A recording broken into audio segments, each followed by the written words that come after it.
Muy feliz sábado. Bueno, vamos de nuevo. Vamos a demostrar realmente que estamos felices. Muy feliz sábado. Bueno, ahora sí, ya me convencieron. Así que vamos a avanzar con esta parte, esta segunda parte que es la reflexión bíblica, ¿no? Qué lindo que podamos estar acá reunidos, juntos en familia, fresquitos encima. Así que después de días tan calurosos, tener un lugar como este, fresco, no puede cualquiera acceder a estas comodidades. Así que yo creo que estamos felices, a pesar de tal vez situaciones que podemos tener en la semana, algunas luchas, pero cuando uno tiene esperanza enfrenta los problemas de otra manera, ¿no? ¿Es así? ¿Sí o no? Muy bien. Vamos a avanzar en esta mañana con el tema, que es lo más importante, ¿sí?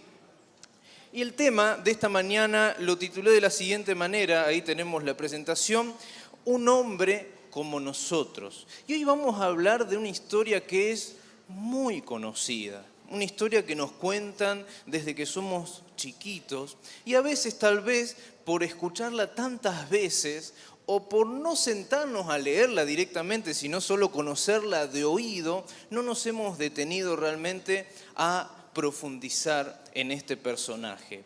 Y este personaje es Jonás.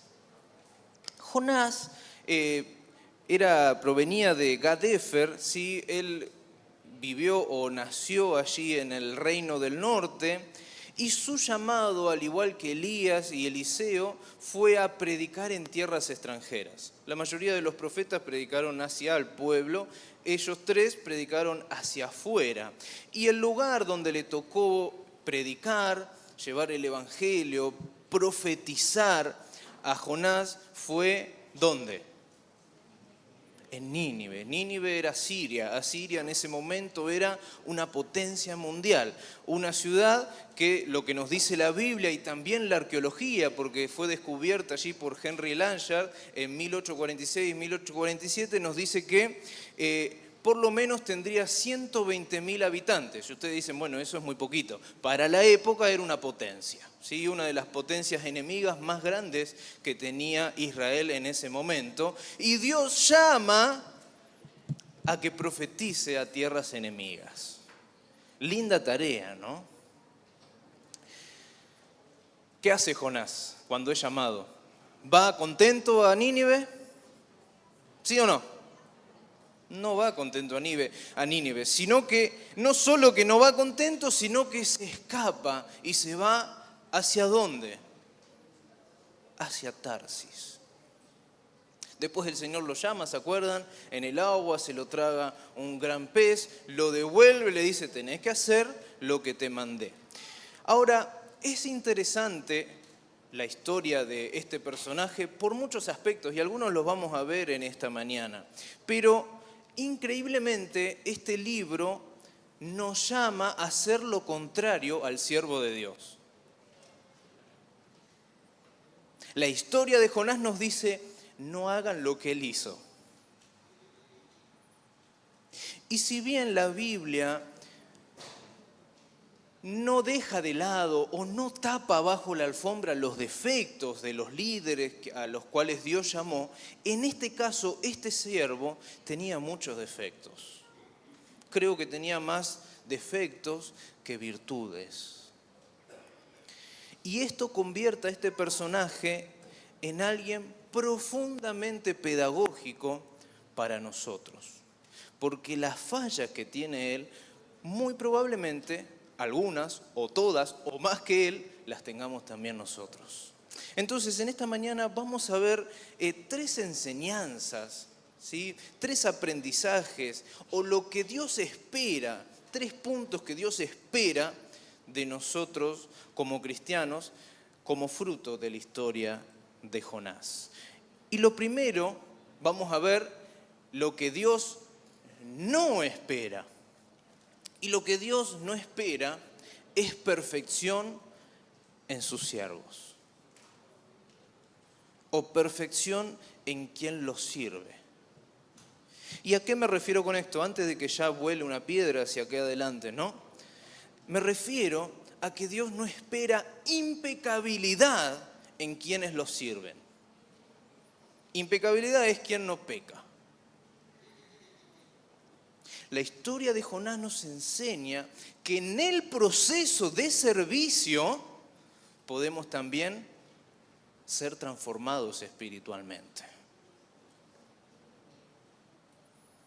Entonces, Dios ve virtudes en nosotros, ve los defectos también, nos llama y en el proceso también nos transforma. ¿Amén por eso? Como les dije, Jonás tiene más defectos que virtudes. Por ejemplo, era de mentalidad estrecha, faccioso, terco, hipócrita, prejuicioso, inmisericordia, enojón. ¿Cuántas más? Fatalistas, inmaduro emocionalmente. Si vemos el perfil, y mi idea es en esta mañana que nos podamos meter en la mente de este profeta. Si vemos la mentalidad que él tenía o el perfil psicológico, encontramos primero un conflicto interno entre creencias y emociones. A esto se lo conoce en psicología como disonancia cognitiva. Su doctrina y sus sentimientos no coinciden. Fíjense que él mismo dice, me encanta y yo sabía que eras un Dios misericordioso, pero yo no quería que tengas misericordia en Nínive. Entonces, conoce a Dios, pero le cuesta aceptar a ese Dios que él conoce. Segunda parte de su perfil psicológico, ¿no? Evitación en lugar de afrontamiento. En vez de enfrentar el conflicto, ¿qué hace Jonás? ¿Qué hace? Huye. Se escapa. Es un poquito parecido a nosotros a veces. ¿A cuánto nos encantan los problemas? ¿No? ¿A cuánto nos encantan los conflictos? Bueno, Jonás es parecido a nosotros. Nosotros somos parecidos a Jonás, ¿no? Él lo llamaron a algo difícil, a una tarea en la que era muy probable que lo maten, porque los profetas en tiempos de Jonás eran asesinados por Israel, imagínense por los enemigos, ¿no? Entonces era una tarea prácticamente suicida. No era algo agradable de hacer. ¿Qué hace Jonás? Se escapa. Parte del perfil psicológico también de Jonás es la baja tolerancia a la frustración. Él tiene una gran dificultad para regular las emociones intensas. Por eso muchas veces dice, prefiero morir. Y ahora vamos a hablar un poquito de ese tema también. Por último, un sentido rígido de la justicia, una equidad retributiva, no restaurativa. O sea, el que las hace, las paga. Inclusive él, ¿no? Pero para los enemigos, peor todavía. Entonces, esto revela una mente moralmente estricta, pero poco flexible ante la gracia. Este es un poco Jonás. Y estos somos también nosotros, que con nuestros defectos y nuestras virtudes somos llamados por Dios a diferentes tareas. Yo no hablo acá solamente del ancianato, del diaconado, de algún ministerio, sino el llamado que tenemos a llevar su mensaje. Y tampoco digo en esta mañana de que digamos, listo, ahora vamos a vivir de pecado en pecado, total. No. El Señor nos quiere transformar. Pero no quiere que nos equivoquemos y pensemos que tenemos que ser perfectos para servirlo. El Señor nos llama como estamos y nos transforma en el proceso. ¿Amén?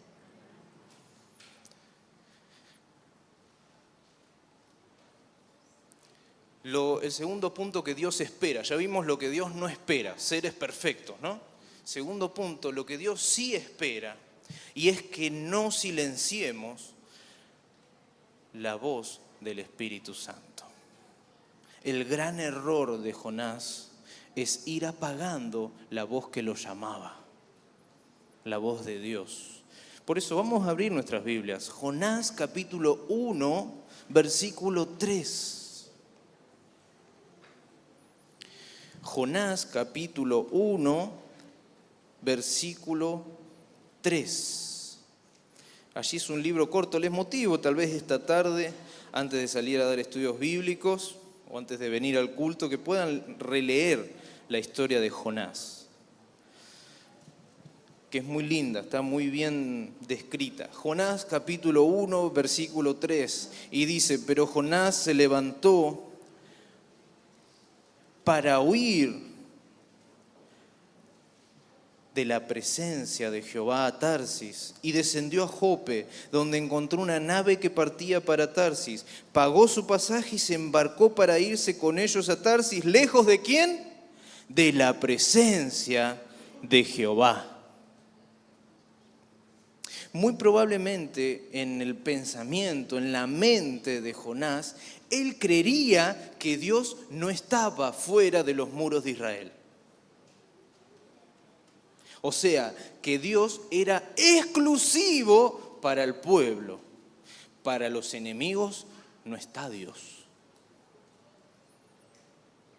Entonces, ¿qué hace? Bueno, si me mandaron para acá, me voy para el otro lado, lejos de la presencia de Dios. Me voy para Tarsis. No se sabe específicamente el lugar donde fue Tarsis, pero si era el Tarsis que era en España en ese momento, estamos hablando de 3.000 kilómetros aproximadamente. No quería escuchar ni un susurro de Dios en su mente, ¿no? Nosotros sabemos que Dios está en todos lados.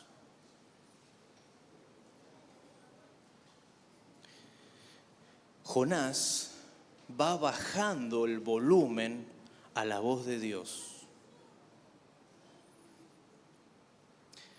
En su estructura mental, cada ola atravesada del mar significaba más ausencia del Señor.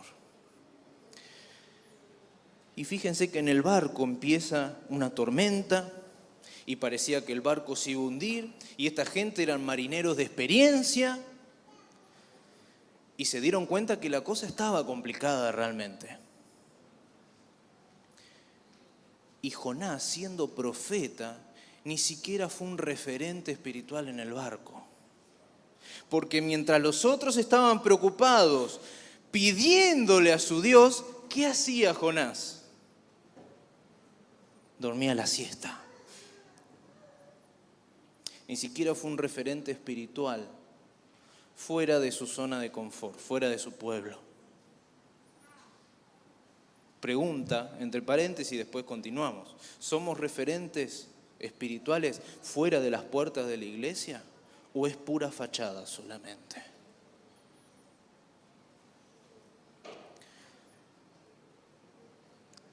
Jonás necesitaba un baldazo de agua fría, necesitaba una tormenta que provea ese baldazo de realidad para recordar cuál era su identidad y razón de ser.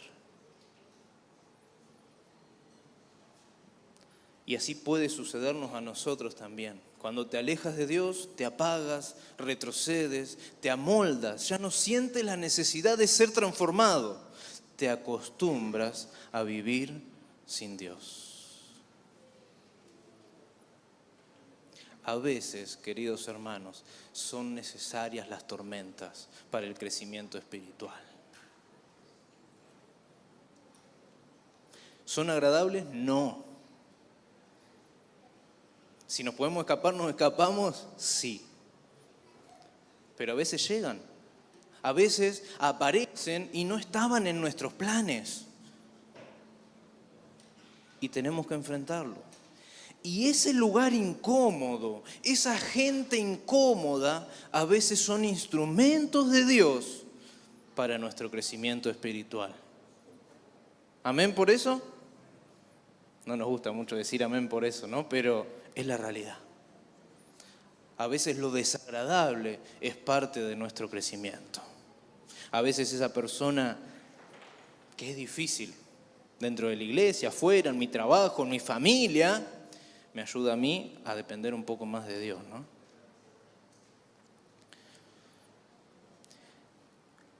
Jonás apaga la voz del Espíritu Santo y esto lo lleva a perder el propósito de su vida.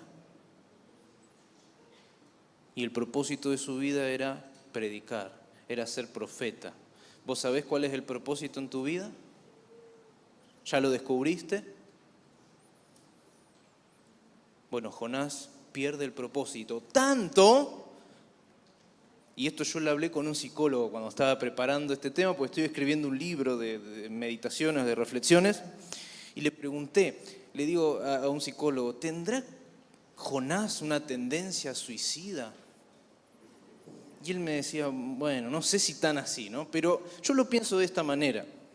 Quizás voy a contradecirlo un poquito, ¿no? Pero Jonás, o la historia de Jonás, nosotros la leemos con el diario del lunes. Sabemos que a Jonás lo van a tirar al agua y que se lo va a tragar un pez. A nosotros nos dicen desde chico una ballena, ¿no? No sabemos realmente. No sabemos si es algún bicho que todavía no lo descubrió la ciencia. No sabemos si es un animal que Dios creó específicamente para ese momento. No sabemos. Era un animal del agua grande que se lo tragó y se lo llevó de nuevo a la orilla.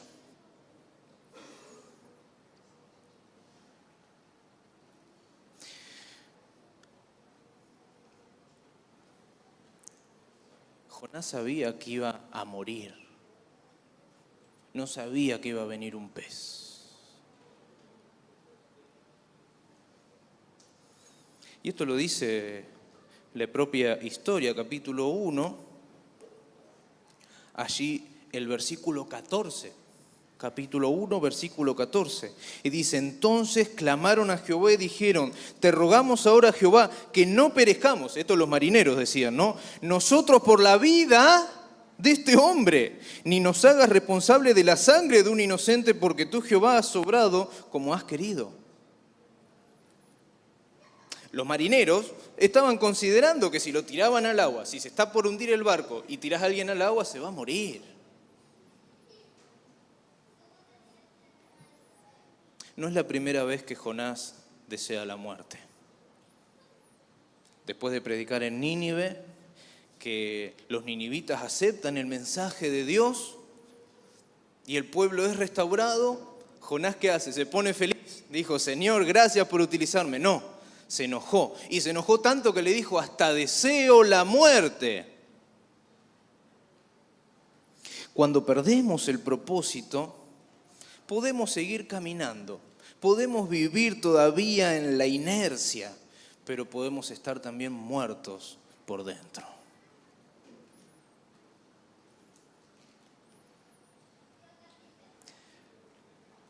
Puede ser el dinero, el tiempo, malos hábitos, que nos empiezan a apagar la voz de Dios en nuestra vida.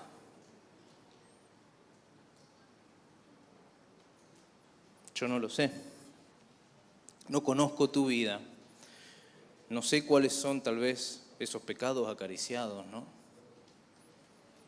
Pero todo lo que nos va apagando nos hace perder el propósito de Dios para nuestra vida. Y por último, lo último que Dios espera de esta historia para nosotros, no que nos embaracemos como en la foto, ahora les voy a explicar, ¿no? ¿Qué quiere decir esta imagen? Sino que Dios espera que seamos misericordiosos. ¿Cuánto nos parecemos a Jonás, no? Nos llenamos la boca hablando de misericordia, pero a veces no experimentamos estos atributos con los demás. Nos pasamos hablando del perdón de Dios, pero cuando nosotros tenemos que perdonar, que Dios perdone, yo no perdono, ¿no? Cuando tenemos que ver la misericordia en personas que son incómodas para nosotros, nos olvidamos, ¿no? ¿Qué significará la misericordia? Yo aprendí algo, cuanto más distante o dolorosa es la ofensa, menos espacio tenemos para la misericordia. ¿A qué voy con esto? Si yo me equivoco, el cielo se abrió de misericordia para mí. Si mi enemigo se equivoca, fuego y azufre. ¿Es así o no? ¿Somos así a veces?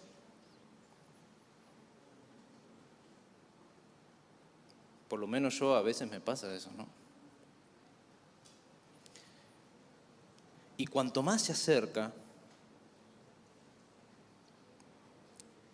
a nosotros, a nuestros hijos, mucho mayor es la misericordia de Dios para nuestra mente.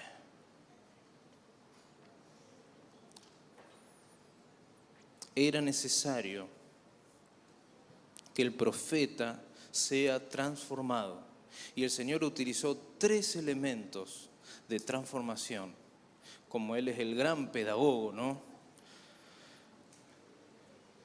Lo primero que utiliza, el primer elemento, son los propios asirios, los ninivitas, que lo podrían haber matado, porque les vino acá a decir que ellos eran malos, que son pecadores, que el Dios de ellos es el incorrecto y que Él viene de parte del Dios verdadero.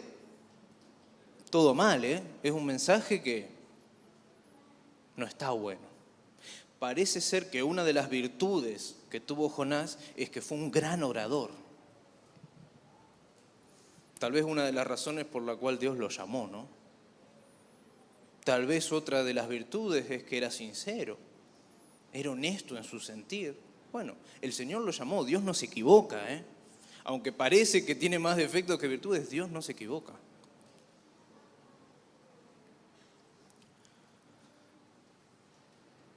Primer elemento para que Jonás entienda la misericordia. De paso, detrás de la historia de Jonás, detrás del telón de la historia de Jonás, hay una sola palabra que se tiene que aprender: misericordia.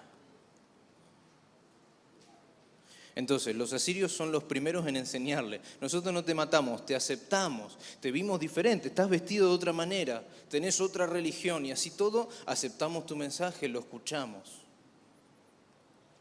El segundo elemento que es muy interesante es, como ustedes ven ahí, ¿qué es? La calabacera. Espectacular, ese es un momento muy profundo de la historia de Jonás, ¿no? Entonces, allí en un ingenio de la sabiduría infinita para enseñarle a Jonás que él ama su creación. Entonces crece la calabacera, le da sombra y de golpe Dios manda un gusano y muere. Y Jonás se queja y le dice Dios a Jonás: ¿qué vas a entender vos del amor por la creación mía? En otras palabras, ¿no? Tal es así que el capítulo 4, versículo 10 dice, y es muy profundo este mensaje: entonces Jehová le dijo: tú tienes lástima de una calabacera en la que no trabajaste, ni a la cual has hecho crecer, que en espacio de una noche nació y en espacio de otra noche pereció. ¿Y no tendré yo piedad por Nínive, aquella gran ciudad donde hay más de 120,000 personas que no saben discernir entre su mano derecha y su mano izquierda, y muchos animales? Jonás, en su falta de misericordia, se había olvidado hasta de los niños, inocentes, ¿no? Se había olvidado de los ancianos de Nínive. Y se había olvidado, interesante, un Dios de amor también, de los animales.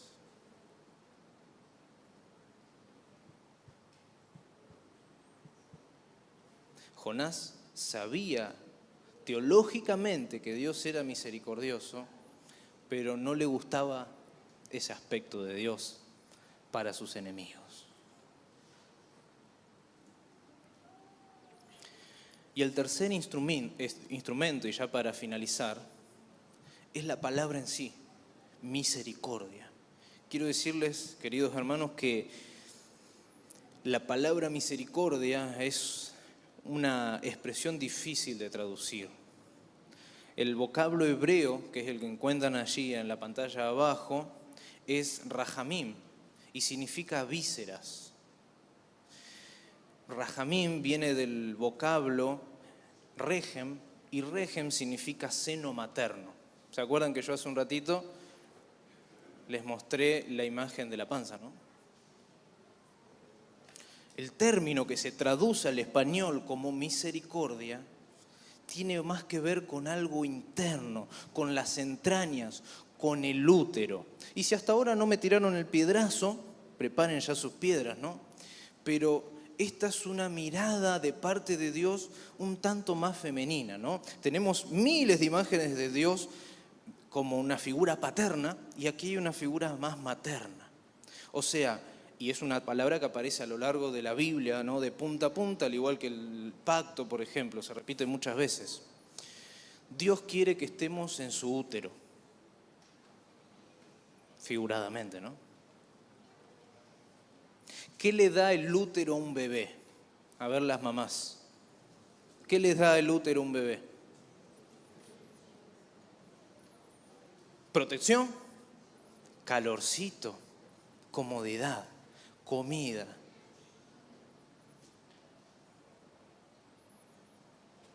Sin saberlo, y porque a veces es un poquito injusta la vida, ese es el mejor momento, es el de más comodidad. No hay que hacer nada. No tenemos problemas. Estamos en el útero de mamá. Después ya cuando nacemos, bueno, ya ahí empieza este mundo, ¿no? Pero ese es el mejor momento. Protección, cuidado. Dios quiere, con su creación, misericordia. ¿Ahora se entiende?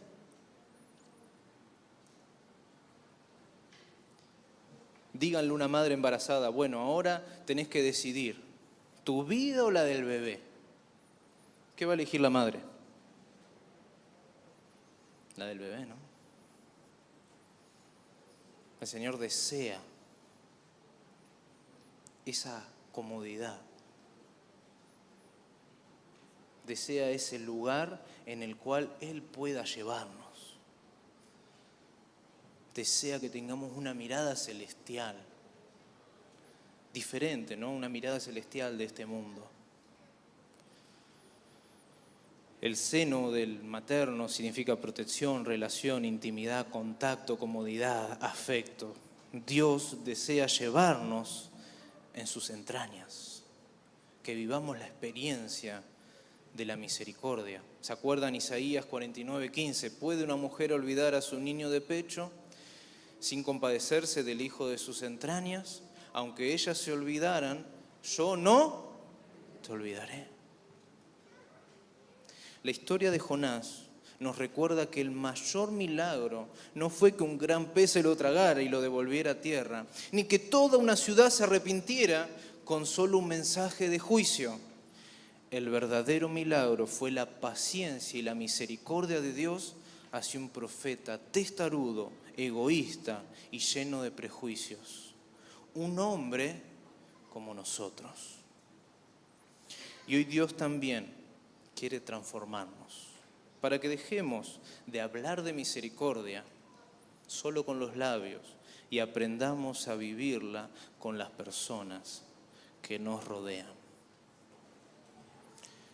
Jonás, un hombre imperfecto. Nosotros, personas imperfectas. Sin embargo, Dios no lo descartó. Eso significa que tampoco lo hará contigo. Es mi deseo, querida familia, que entreguemos nuestros errores hoy y que permitamos que nuestra vida se transforme en una historia de gracia y propósito. ¿Amén? Amén. Vamos a orar. Señor, en esta mañana hemos repasado una historia que es muy conocida, pero que era necesario que podamos profundizarla, que podamos detenernos un rato más. Ayúdanos, Señor, con este personaje tan pedagógico, a aprender de sus errores, de sus virtudes también. Aprender a depender de ti, a obedecerte, a entregar nuestras vidas, a entender de que tú quieres en el proceso de nuestra vida ir transformándonos. Ayúdanos a llevar este mensaje a todos, hasta las personas que a veces nos pueden incomodar, hasta los que son diferentes a lo que pienso, hasta los que viven la vida de una manera totalmente contraria a la mía. Señor, tú ofreces la misericordia a todos los que la acepten. Ayúdanos a llevar ese mensaje a nosotros primero, a perdonarnos a nosotros y también luego a perdonar a los demás y a mirarlo con una mirada celestial. Te pedimos esto, Señor, en el nombre de Jesús. Amén.